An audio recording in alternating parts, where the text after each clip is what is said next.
Good morning, Pretty Licious. Good morning, Curtifer. I was wondering, I have a question for you that you would be a great person to answer. Okay. When is it okay to detach with kindness or love or end a relationship with a friend or loved one? At what point do you know you could give yourself grace and say it's okay that this relationship has run its course, even if it's with a family member? What are the signs or what's the check boxes in your head that you should go through before you make that decision? Right.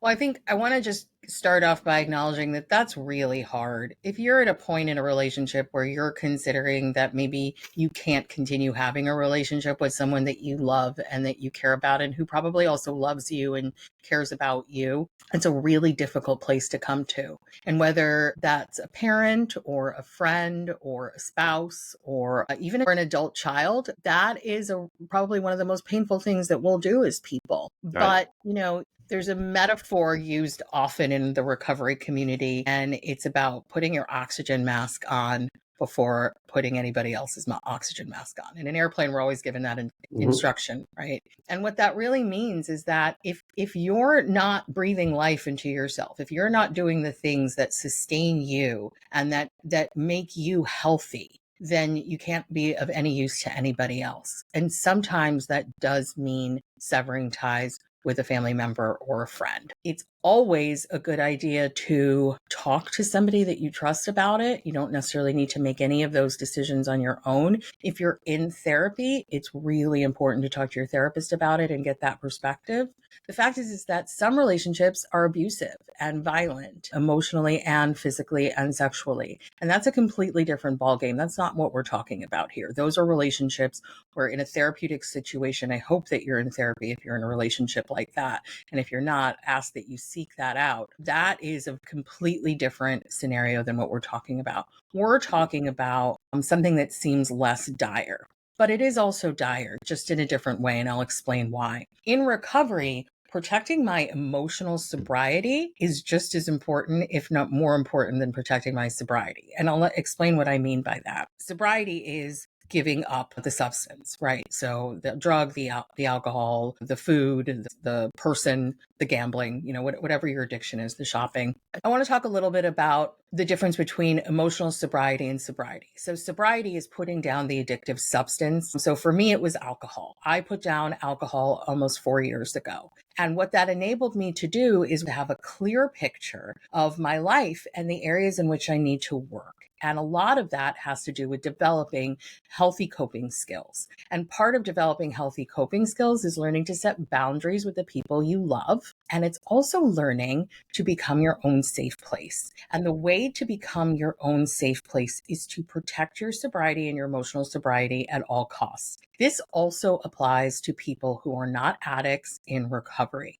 Protecting your emotional well-being is your number one job. There is nothing else. There's nothing to accomplish. There's nothing to enjoy. There is nothing to give to others if you are not well and healthy emotionally. And if there's somebody in your life who is threatening that emotional sobriety, who causes you pain and who causes you, you've noticed, to make poor decisions, to be incredibly stressed all the time, you've realized that you're giving a lot more in this relationship that you're not receiving. There's no reciprocity in the relationship. It could be that the person is very unhealthy and maybe has a sickness themselves. Maybe it's an addiction. Maybe it's an obsession with something. Maybe they're just not a fully healthy person.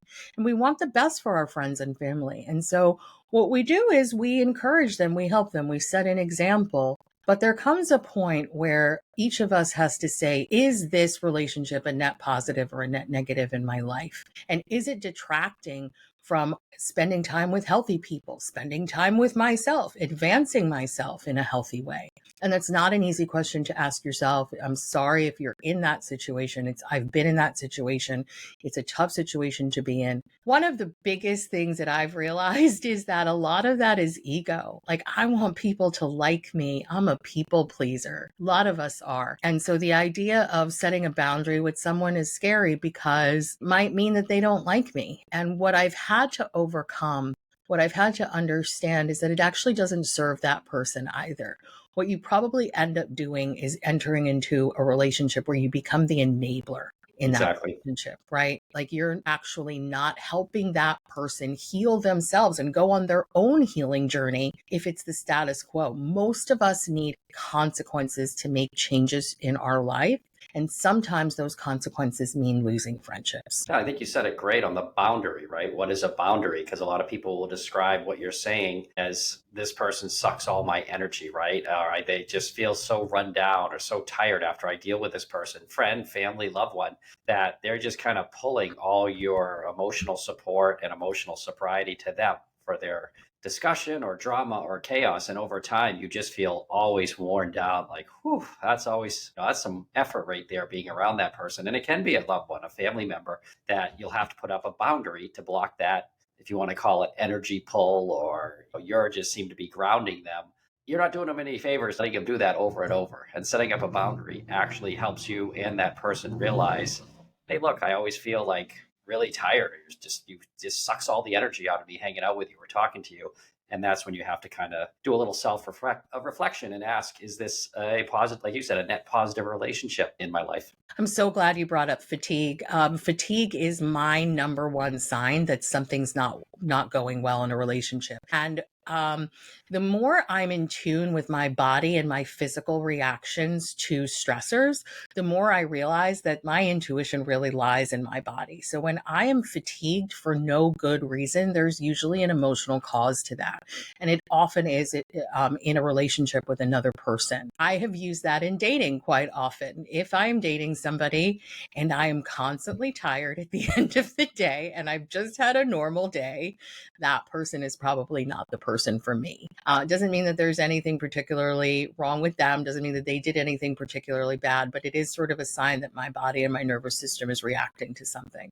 So the more that we pay attention to those visceral cues that our bodies will tell us, we call them gut reactions, right? The fact is that our guts are tied to our brains, and we're understanding more and more about the nervous system and how the nervous system operates with all of our other systems. And of course, there's the memes out there with taker will take from you until you say no, and then they'll move on. So is there reciprocity in the relationship? Is there listening? Is there equal talking? Whatever your thing is. If there's not, one of you is going to build up disdain and anger toward the other person. And at some point, you got to say, this isn't a good thing. I don't feel happy around you. And again, it can be a loved one. It can be a parent. It could be a brother or sister. There's certainly plenty of stories like that out there where, I just don't talk to my sister anymore. I haven't talked to my brother in 10 years.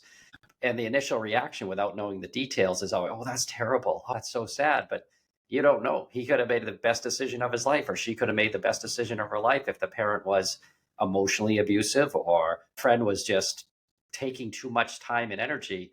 Well, that's not a friendship. They didn't see you as a friend. They saw you as a source of energy or pulling from you or time. As you get older and have kids, you only have so much time for relationships outside of the big five or the big three, whether it's kids or a wife or a husband. You really got to be specific on who you spend time with. And as your kids travel through life and you join different groups of friends, whether it's soccer or debate club, or you're on the tennis team, or your kids in ice skating, you kind of weave in and out of parent groups. And you got to be careful how much time you spend with people that are not beneficial for you or not net beneficial for you as well. Right. I completely agree. My friends who are parents definitely have to be really mindful of their time, and their commitment to their children is palpable. And they spend a lot of time ensuring that their kids are safe and also thriving. It's a really big responsibility.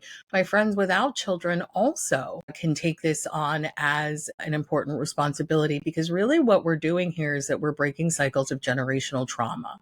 And whether or not you have kids, if you are able to break a cycle of generational trauma, there is a ripple effect. It not just benefits you, your children, your siblings, your parents, your entire family through the generations. It will benefit the people who are not even doing that work. It will also benefit all the people you come into contact with. And that's something that I think about often, is that if I continue to move through this world and improve myself and try to do better each time and learn from my mistakes, every person I encounter after I've learned that lesson is the beneficiary of me doing that work. I will also say that I have been a friend who was toxic. I have been the friend that somebody needed to let go of. And it was very, very painful on that side of it as well. And I know that for my friend who let me go, it was painful for her also.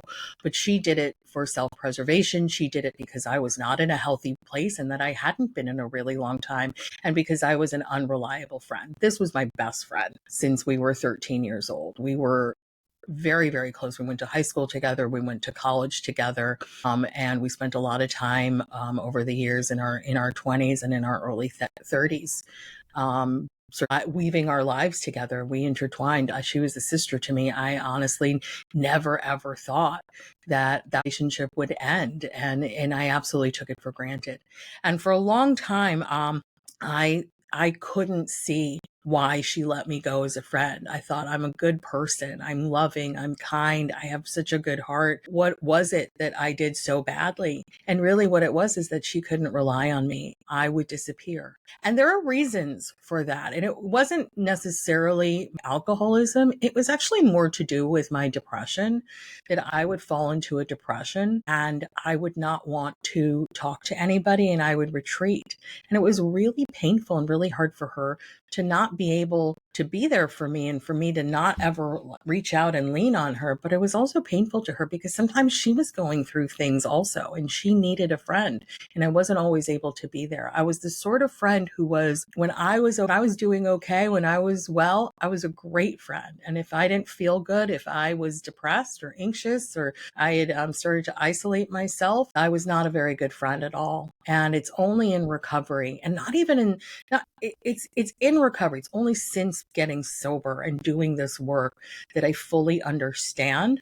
But also recently, I've had to do the same with people I really love and care about. And I took it very seriously. I did not let go of these friendships because I disliked the person. I still love these people, but they were not healthy and they weren't doing anybody any good. And setting a healthy boundary. And actually, she said to me at the time, I realize I have to set a boundary with you. And I think she said something along the lines of, I wish I didn't have to, but I have to. And I didn't understand it. And, I have a lot of regrets. I wish, and I made an amends to her when I got sober and we had a great conversation and we talk now and then on the phone, but it's never going to be, what it was. And I have to take responsibility for that. I have to own the fact that I was not able to show up for her in the ways that she deserved and that she had every right to make that stand. I wish it was different. I wish there was a way to heal and mend, but you also can't have that expectation. So when I made an amends to her, amends is not the same thing as forgiveness, right? You're not asking somebody to do any of the emotional work. An amends is really going to somebody and saying, I see it now. I see where I went wrong and I'm really sorry for that. And I'm not going to do it again. And that doesn't always mean I'm not going to do it again with the person you're talking to. Sometimes it means that you're just going to learn from that and you're not going to do it again. And I will say that if I look at myself now, I am a much more reliable friend. I am working on being a completely honest friend, able to say, no, I can't do that right now. It's very hard still for me to say no, but it works better for everybody involved if I can. And I'm able to give myself grace. I did not want to lose her friendship, and I did not do any of those things with any malicious intent. I did the best that I could at the time, and it wasn't good enough. But it doesn't make me a bad person. It's not something that I have any shame over. And I especially don't have shame over it because it is a mistake that I've learned from. So whether you're the person who is in need of severing a tie, or you're the person who has been, ties have been severed, we understand how painful that is, but we also understand that it's necessary. I think you brought up a great point with the teens, as you were talking about, because covering this material with teens in Maya and having teens go through it at that stage of life. I mean, we're old and adults now and, been through it. They are so concerned about being liked. I won't be a good friend. I'm a people pleaser. As a teen, it's so important to blend and be accepted by a peer group that they have a real time when we go over these exercises with them about being able to say no and having a boundary with somebody. They're terrified, right? They just think they're not going to like me. I'm going to get kicked to the curb. Having your teens learn this early, as opposed to as a 40 or 50-year-old person, is so valuable. And that part of the Maya course that we do with teens, and they're scared at first, and then they realize, it's for their health and their friend's health. But that fear of not belonging and not being accepted if I say no is so huge at the teenage level. That's so true. We talk often about why is it so important for teens to do the Maya program? Is this actually something that's critical, or is it a nice to have? And the answer is that it's absolutely critical, because it's fundamental to a person's emotional well-being and their ability to navigate life in healthy ways and develop meaningful relationships, that they know their self-worth. Everything is based on self-worth, and we do not put enough emphasis on that. There's no class for it in school. You don't major in it in college. We can go our entire lives not really understanding our worth, not knowing who we are, not being able to articulate what we bring to the table, not being proud of how hard we work and the goodness that's in each of us. And if we're able to tap into that, it really becomes a superpower. You can move through the world kindly with compassion, but you can also move through the world standing up for yourself, standing up for what's right, and making sure that your needs are being met, so that you don't turn to alcohol, drugs, other people, enter into abusive relationships and stay in them. It really all comes back to valuing yourself and knowing that you are worthy because you exist, because you wake up every day and you try a little bit harder than you did the day before. Absolutely. So if the parents are interested and this sounds like something you'd like your teen to go through, how do they find us and where do they go? All right. Well, we are at Maya, the number 4life.com. That's mayaforlife.com. You can find us on all the social media and on YouTube. And of course, you can just call us and we pick up the phone if you call. You can book online a Zoom call with us, and we'd be really happy to talk to you. There's no charge for that. We're also running a special currently. So if you'd like to get your kids in, we have a few more spots available for the fall, and it is 25% off just for you. All right, check out maya4life.com. Get in touch with us, and hopefully we'll be able to talk to you and your son or daughter in the future. Great. Thanks so much, Kurt. This was fun. All right, Preeti.